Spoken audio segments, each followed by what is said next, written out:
ఓం శ్రీమాత్రే నమ. శ్రీ సీతారామాంజనేయాయ నమ. హనుమ మంత్రఫలం వల్ల కైవల్యం పొందాడు. శ్రీ ఆంజనేయ స్వామి మహత్యం, బ్రహ్మదేవుని చరిత్రం. శ్రీ హనుమంతుడు సువర్చలాదేవితో గంధమాదన పర్వతం మీద సుఖంగా ఉన్నాడు. శ్రీరామ మంత్రాన్ని సర్వదా జపిస్తూ శ్రీరామనామాన్ని సర్వదా అనుభవిస్తూ ఉన్నాడు. అయినా ఒకరోజు ఆయనకు శ్రీరామ దర్శనం చేయాలనేటువంటి కోరిక కలిగింది. అంతే, వెంటనే గంధమాదనం నుంచి బయలుదేరి అయోధ్యకు చేరాడు. శ్రీరాముని సందర్శించి భక్తి వినయంతో నమస్కరించి స్తుతి చేసి ఆయన మనస్సును గెలిచాడు. అప్పుడు సీతారాముడు హనుమంతుణ్ణి గాఢంగా ఆలింగనం చేసుకున్నాడు. శిరస్సును 3 సార్లు ముద్దు పెట్టుకున్నాడు. హనుమంతుని యొక్క క్షేమ సమాచారాలను అడిగి తెలుసుకున్నాడు. ఆంజనేయుడు, రామా, నువ్వు ఉండగా కులాసాకు ఏం కొదవా? నీపై భక్తి ఉన్న వాళ్ళందరికీ క్షేమమే. నన్ను ఆలింగనం చేసుకొని నాకు పరమానందాన్ని కలిగించావు. నాకు ఉక్కిరి బిక్కిరిగా ఉంది, మాట రావడం లేదు అన్నాడు హనుమ. హనుమ మాటలకు రాఘవుడు సంతోషించి, హనుమ సీతాదేవి లంకలో ఉన్న కాలంలో చాలా కష్టాలు అనుభవించింది. రావణ సంహారం తర్వాత అయోధ్యలో ఉంటున్న ఆమె ఎందుకో సంతోషంగా కనిపించడం లేదు. నా వేలి ఉంగరాన్ని కావాలని బ్రహ్మ కోరగా ఆయనకు ఎవరికీ తెలియకుండా ఇచ్చాను. ఆ ముద్రికను చూస్తే జానకి మాత సంతోషిస్తుంది. నువ్వు బ్రహ్మలోకానికి వెళ్ళి బ్రహ్మను అడిగి ఆ ముద్రికను తీసుకొని రావాలి అన్నాడు శ్రీ రామచంద్రుడు. అతివేగంగా హనుమ బ్రహ్మను చేరి సనక సనందనాదులు స్వాగతం చెప్పగా బ్రహ్మ దగ్గరకు తీసుకొని వెళ్ళారు. ఆయనకు ఆర్ఘ్యపాద్యాదులు ఇచ్చి కుశల ప్రశ్నలు వేసి ఉచిత ఆసనంపై కూర్చోబెట్టారు. షోడశోపచారాలు చేసి పూజించాడు. హనుమను వచ్చిన కారణం అడిగాడు బ్రహ్మ. హనుమంతుడు శ్రీరాముని ఆజ్ఞను తెలియజేశాడు. దానికి బ్రహ్మదేవుడు నా ప్రార్థన విని శ్రీరాముడు నాకు ఆ ముద్రికను ప్రసాదించాడు. రోజు నేను దాన్ని పూజిస్తూ శ్రీరాముడిని ధ్యానం చేస్తున్నాను. దాన్ని ఎట్లా ఇవ్వమంటావు అన్నాడు. దానికి హనుమంతుడు, సృష్టికర్త, నా మాట విను. ఆ ఉంగరం మీదే సీతా సాధ్వి దృష్టి నిలిపి ఉంది. రోజు రోజుకు కృషించిపోతుంది. ఆమె ముఖంలో సంతోషం చూసి చాలా కాలమైంది. వెంటనే తీసుకొని రమ్మని రామాజ్ఞ అని తెలిపాడు ఆంజనేయ స్వామి. అయినా చతుర్ముఖ బ్రహ్మలో మార్పేమీ రాలేదు. ఇప్పటి వరకు ఎంతో శాంతంగా ఉన్న హనుమంతుడు ఒక్కసారిగా తన తనువును విపరీతంగా పెంచాడు. సత్యలోకం దాటి శరీరం పెరిగిపోయింది. దశ దిశలా ఆక్రమించాడు. బ్రహ్మాండాన్ని బద్దలు చేసేట్లు తయారయ్యాడు. ఆ తేజస్సుకు లోకాలు భస్మం అయ్యేట్లుగా ఉన్నాయి. ప్రళయ కాల మేఘంలాగా విజృంభించాడు. 20 చేతులతో 20 ఖడ్గాలను ధరించి భయంకరమైన ముఖంతో తీక్ష్ణమైనటువంటి కోరలతో మహాసింహం లాంటి విశ్వరూపాన్ని ధరించి ప్రళయ కాల గర్జన చేశాడు. బ్రహ్మ, మిగిలిన దేవతలు, మహర్షులు ఆశ్చర్యంతో భయపడిపోయారు. అందరూ భక్తితో రామనామం జపించారు. సనక సనందనులు బ్రహ్మతో రాముని ఉంగరం వెంటనే ఇచ్చేసి ఈ సంక్షోభాన్ని నివారించమని హితవు చెప్పారు.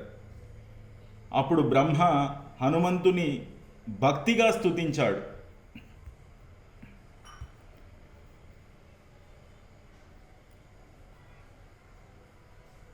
హనుమంతుని విశ్వరూపాన్ని చూసి విస్మయం పొందాడు, విభ్రమం పొందాడు బ్రహ్మ. బ్రహ్మ ప్రార్థన విన్నటువంటి ఆంజనేయ స్వామి తన రూపాన్ని ఉపసంహరించాడు. అప్పుడు బ్రహ్మ,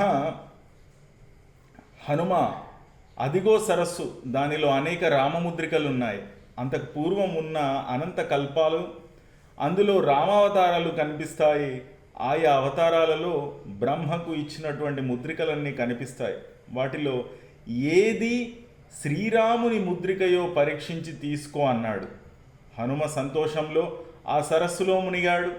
రామ్ ముద్రికలు అనేకం కనిపించాయి, ఏమీ పాలుపోలేదు. వెంటనే భక్తిగా వాటి చుట్టూ ప్రదక్షిణం చేశాడు.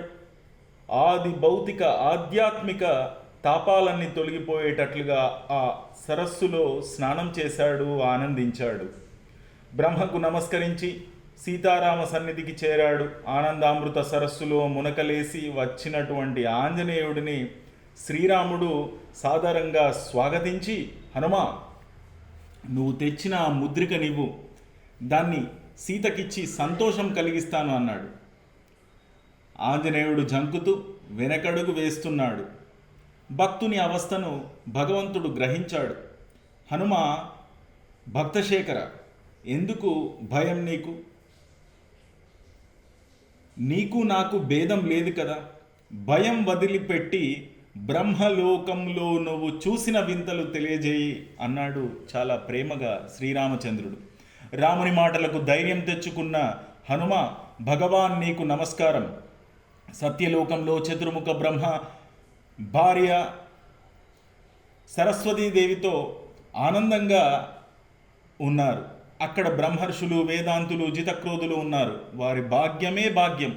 అక్కడ అమృత సరస్సు ఉంది. అక్కడ నీ ముద్రికలు అనేకంగా కల్పించాయి. వాటిని చూసి నమస్కరించి వచ్చేశాను. బ్రహ్మ ముద్రికను ఇవ్వలేను అన్నాడు. నాకు కోపం వచ్చిన విశ్వరూపం చూపించాను. ఆ సరస్సులో ఏ ముద్రిక నీదో తెలియలేదు, అందుకే వట్టి చేతులతో తిరిగి వచ్చాను అని వివరించాడు. శ్రీరాముడు హనుమ చేర పిలిచి, హనుమా, నీ సత్యవ్రతం, సత్య భాషణలకు మెచ్చాను. నీ మీద ప్రసన్న భావం ఏర్పడింది. వరం కోరుకో, ఇస్తాను. ఇదివరకు ఎన్నో అవతారాలు ఎత్తాను. కార్యనిర్వహణం కోసం ఈ అవతారం ఎత్తాను. బ్రహ్మ నాకు భక్తుడు, అందుకని ప్రతి అవతారంలోనూ నా ప్రతినిధిగా ఉండటానికి బ్రహ్మకు నా ముద్రికను ఇస్తూ ఉంటాను. దానిని నిశ్చల భక్తితో పూజిస్తూ సృష్టి కార్యం చేస్తూ ఉంటాడు బ్రహ్మదేవుడు. జానకీదేవికి నీ మీద పుత్రవాత్సల్యంతో ఉంది. మళ్ళీ వెళ్ళి అమృత సరస్సులోని ముద్రికను ఒకదాన్ని తెచ్చి మీ అమ్మగారికి ఇవ్వు అని చెప్పాడు. హనుమ వెంటనే బ్రహ్మలోకం చేరి అంగుళీయకాన్ని తీసుకొని వాణి విభుడికి కృతజ్ఞతాపూర్వక నమస్కారం చేసి శ్రీరాముని దగ్గరకు వచ్చాడు. దగ్గరకు తీసుకొని, హనుమ, బ్రహ్మలోకాన్ని చూసి ఆనందించావు. అందువల్ల రాబోయే యుగాలకు నువ్వు బ్రహ్మగా ఉండేటువంటి వరం ఇస్తున్నాను. నువ్వు నన్ను పూజించి సేవించి ఆనందం చేకూర్చావు.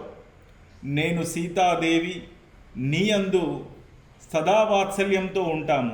నువ్వు లోకాలను సృజిస్తూ జగత్తుకు మంగళాన్ని కలిగిస్తూ శోభిల్లగలవు అని ఆశీర్వదించాడు. రామాజ్ఞ పొంది సెలవు తీసుకొని మళ్ళీ గంధమాదనం చేరి రామ మంత్ర జపంతో తరిస్తూ జీవించాడు. ఇప్పుడు బ్రహ్మ చేసినటువంటి హనుమ స్తుతిని వినండి. ఉస్త్రారూఢ సువర్చల సహాచర సుగ్రీవ మిత్రాంజన సూనో వాయుకుమార కేసరి తనూజ అక్షాది దైత్య సంహార సీతాలోకహర అగ్నినందన సుమిత్ర సంహావ ప్రాణదా శ్రీ భీమాగ్రజ శంభుపుత్ర శ్రీ హనుమాన్ పంచాశతుభ్యం నమః. ఖడ్గం కేటక భిండివాల పరశుం పాశం త్రిశూలం ద్రూమాన్ చక్రం శంఖగదాఫలం కుశాసుద కుంభాన్ హలం పర్వతం టంకం పుస్తక కార్ముక అహి డమరుం నేతాని దివ్యాయుధన్యేవం విశంతి బహుభిశ్చ దదతం ధ్యాయే హనుమత్ప్రభుం. ఓం శ్రీ సీతారామచంద్రాయ నమః. శ్రీ ఆంజనేయాయ నమః.